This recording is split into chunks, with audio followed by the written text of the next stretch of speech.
Today we're going to talk about the big lie in sports and the three great black hopes. Hello, That's everybody, right. and welcome to our channel. I'm Mark. And I'm Rob.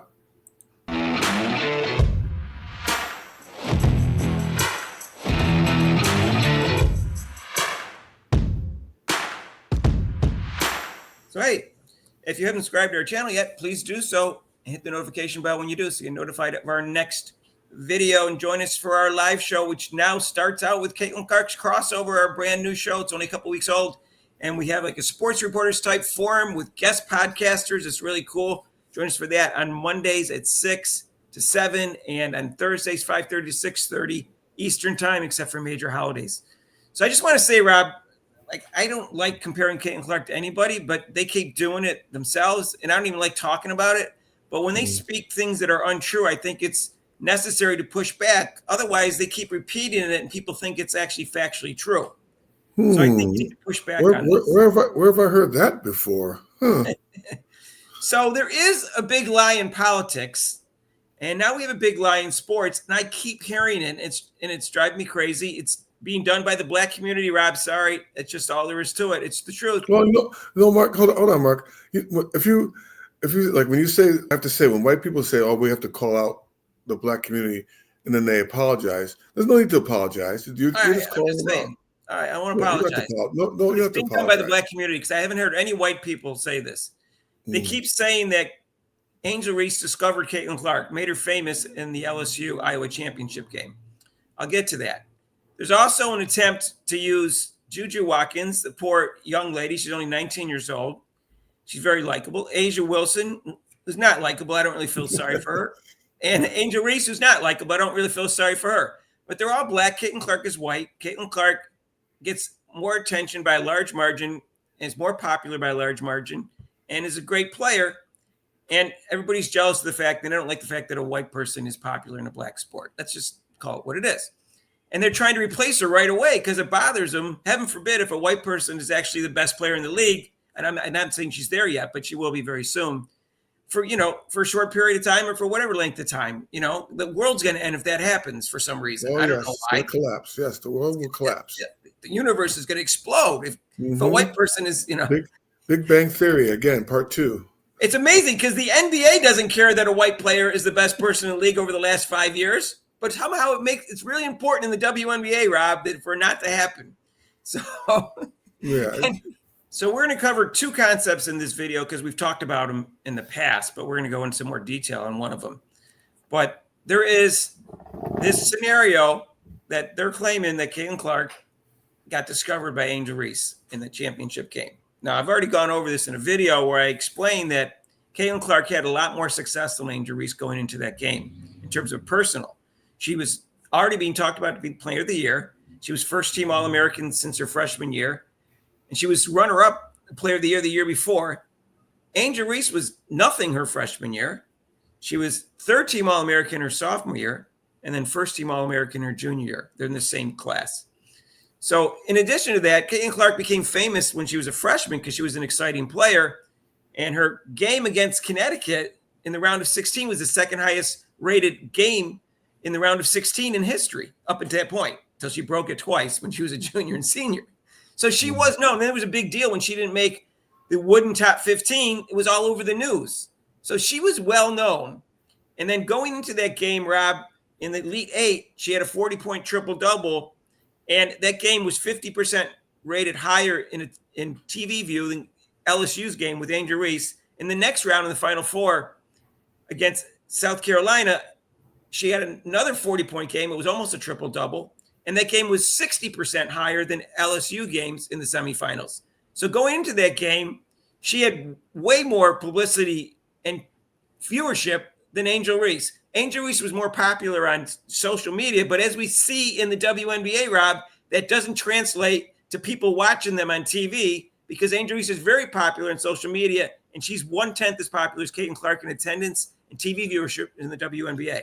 Right. They're not moving Venus when the sky come in because like they're doing to Caitlin Clark. I mean, here in Washington and in New York and all around the country, when Caitlin Clark comes to town, they have to move the venue.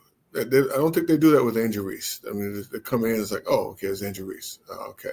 In the week leading up to the championship game between LSU and Iowa, this was the Google search for the two people. Caitlin Clark is the blue and is at 100, and Angel Reese is the red in 12. Those are the Google searches. Now, I can't prove that people that do Google searches watch the game for Caitlin Clark, but it certainly indicates that by an over 8-to-1 ratio, that people were searching for her. And that's because she had the 40-point triple-double, followed by a 40-point game that was almost a triple-double that defeated undefeated South Carolina. So logically, that's why people were searching for her, and that's why they showed up to watch the final game that day. And plus, her views were 50 to 60% higher before that. So clearly, more people were there to see Caitlin Clark than Angel Reese by a large margin going into that game. I think that helped. I think that helped a lot, because people, like I said, don't really at this point. Really, women's basketball still hasn't caught on too much lately. At that time.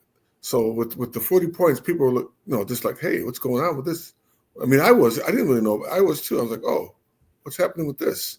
So even people who are who didn't watch women's basketball wanted to take a look. You can see that April 1st. That's the search right after the game that she had with the triple-double.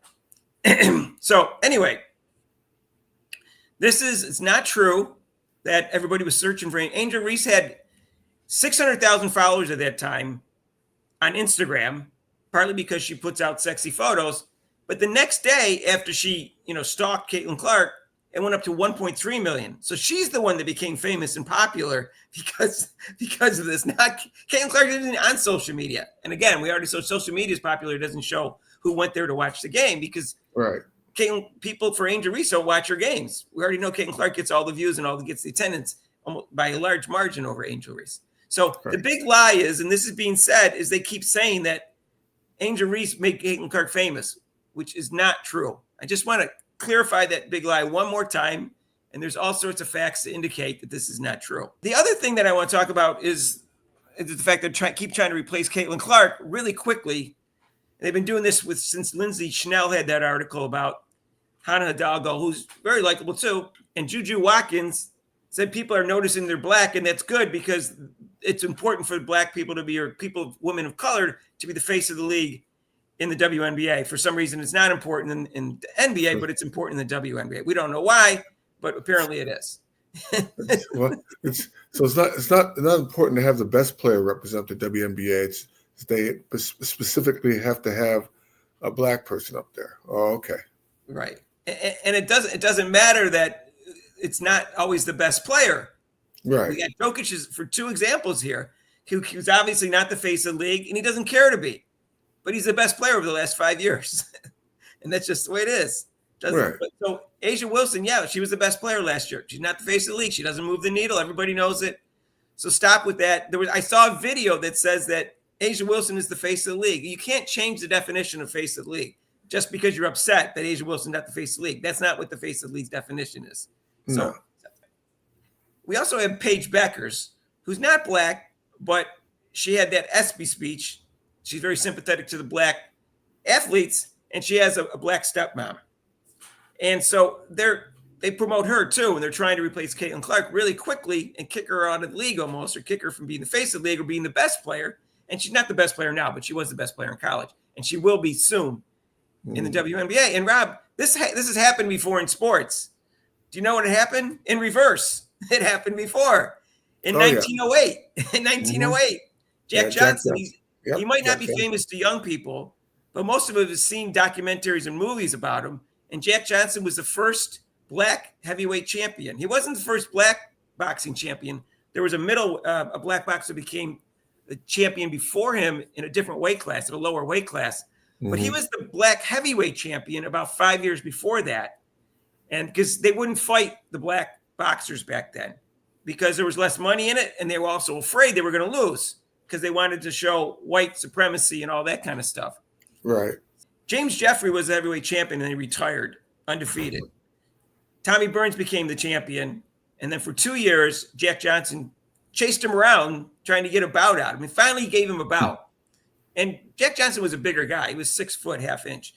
And Tommy Burns is only 5'7", but he was the heavyweight champion, and he Right. beat him pretty convincingly. And people went crazy after that, Rob. There was riots, 20 people died, and then they kept trying to find a guy to beat him, four white guys, and they all lost. So they convinced James Jeffrey, who I said retired undefeated, to fight Jack Johnson. And James Jeffrey said, I'm there to prove that the white person is superior to the black person or stronger than the black person. He made a quote about it. He had to lose 100 pounds. He was out on the farm getting fat. But he got back in shape, and Jack Johnson won easily. And afterwards, Jeffrey said, I couldn't have beat him at my peak.